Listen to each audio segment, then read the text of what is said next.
So yo, what's up sa lahat mga waps ko, and welcome back sa ating channel. And for this video, meron naman tayong gagawin, isang Samsung 32, maliit lang to, no? And yung problema niya is blinking lang yung kanyang indicator. So papakita natin sa video na to kung paano po natin siya i-repair. And simulan natin itong video, let's go! Ito po yung unit natin, ayan. Bali nabuksan na po natin to. Old model pa to ng Samsung, ayun, no? Kita nyo siya. Ano pa to? LCD TV. So CF. Ayan, fluorescent pa yung kanyang backlight niya. So yung model niya is, pakita natin yung model, LA32B350F1. Ayan. So nakasaksak na po yung unit natin. Saksak na po to. Tapos makikita natin dito sa kanyang indicator sa may, eto, nabiblink na po yan. Ayan. Hindi po siya napapower on, nabiblink lang yung kanyang indicator. Ayan. So sa pag-troubleshoot nito, dapat step by step, para malaman natin kung ano ba talagang problema. Power supply ba, mainboard, T-con, or ito T-con panel. So hindi natin malaman kung ano yung dahilan kung bakit siya nagpo-protect. Protect kasi yun kasi nabiblink yung indicator niya. Hindi makatuloy yung kanyang oscillation. So titingnan natin ngayon kung ano yung dahilan ng problema. Saan banda yung problema? Power supply ba, or mainboard, T-con, or panel. So anong gagawin natin para malaman natin kung okay yung power supply, para hindi tayo mahirapan sa pag-troubleshoot, no? So titingnan natin kung matatanggalin natin tong yung socket na to na papuntang mainboard, masusupply sa mainboard. Kapag ilaw yung backlight, ibig sabihin yan, good po yung ating power supply. Kasi yung Samsung, meron po siyang self generation, so parang kahit nawala yung mainboard, kayang papaanda rin ng power supply mismo yung kanyang backlight. Hindi na siya kakailangan ng feedback or enable or adjust or kick na galing sa may mainboard para paanda rin yung backlight niya. So meron siyang tinatawag, tama ba tayo, self generated power supply, no? So tatanggalin ko lang, tama ba yung binanggit natin. So abangan natin dito sa may butas na to, tingnan natin yan kung bubukas ba yung backlight. So tatanggalin ko. Ayun, pansin nyo, bumukas yung backlight. So ibig sabihin yan, okay po yung power supply natin. So dito na tayo. Next nating option, balik natin to. Siyempre mamamatay yan. Balik ko lang. Siyempre namatay siya, di ba? Yung backlight. So next natin, para malaman natin kung buo yung kanyang mainboard, ito yung next step. Tatanggalin natin tong LVDS cable na magsusupply din sa may T-con board. So tanggalin ko lang, ha. At abangan natin dito kung bubukas ba yung backlight niya. Ayan, sa may butas na yan. Tinanggal ko yung LVDS cable. Tingnan natin kung bubukas yung backlight. Yun, pansin niya, bumukas yung backlight, diba? Yun, sa may kabila. So bumukas yung backlight.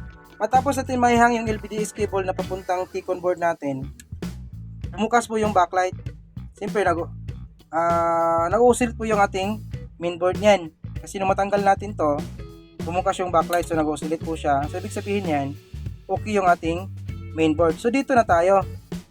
Dito yung 90, parang nasa natin 90% na tayo na sa ating repair.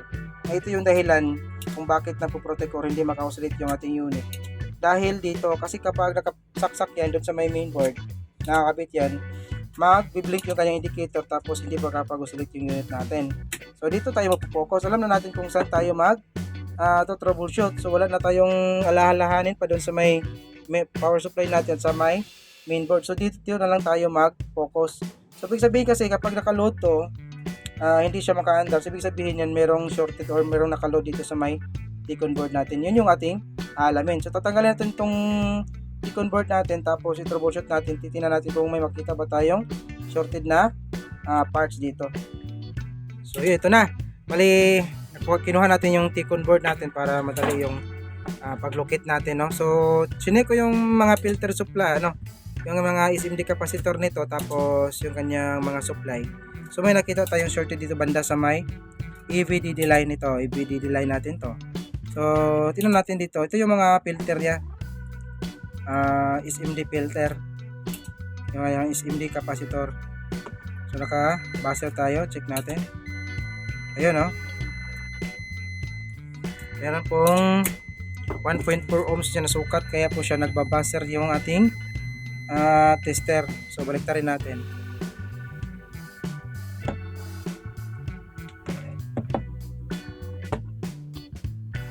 Tester natin. Ayan, buzzer pa rin. 1.6 na yung kabila. So kasi limang SMD capacitor po ito yung naka-parallel po yan.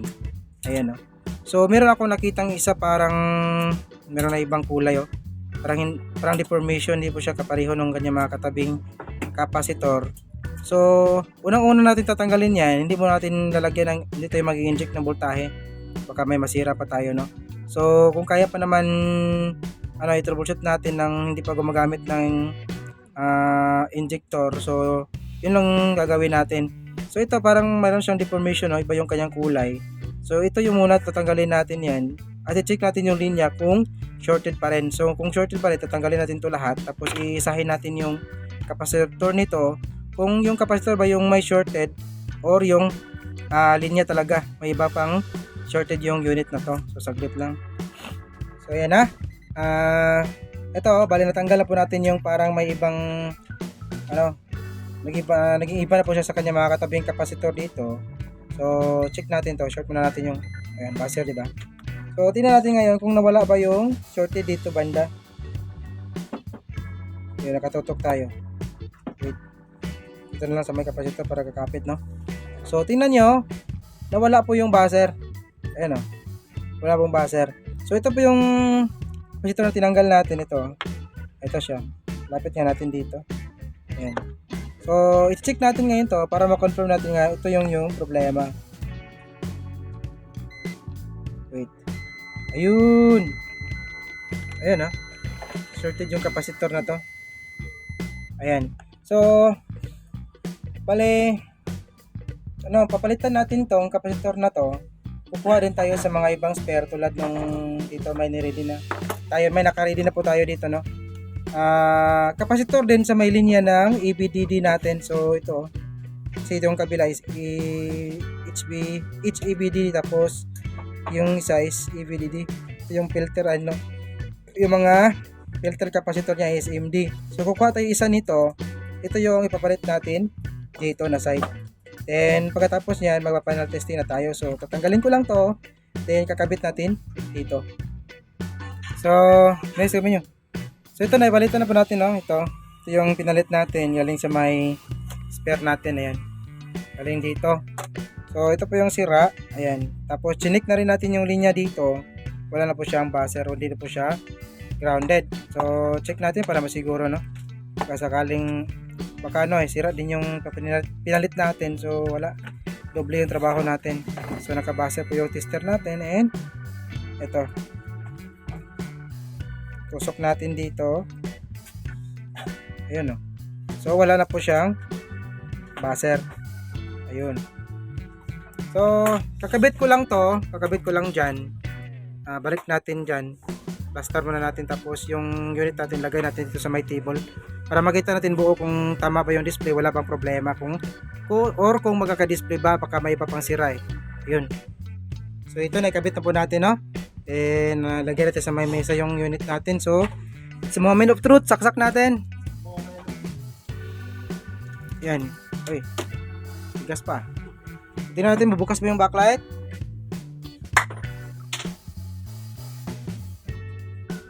Nang wala.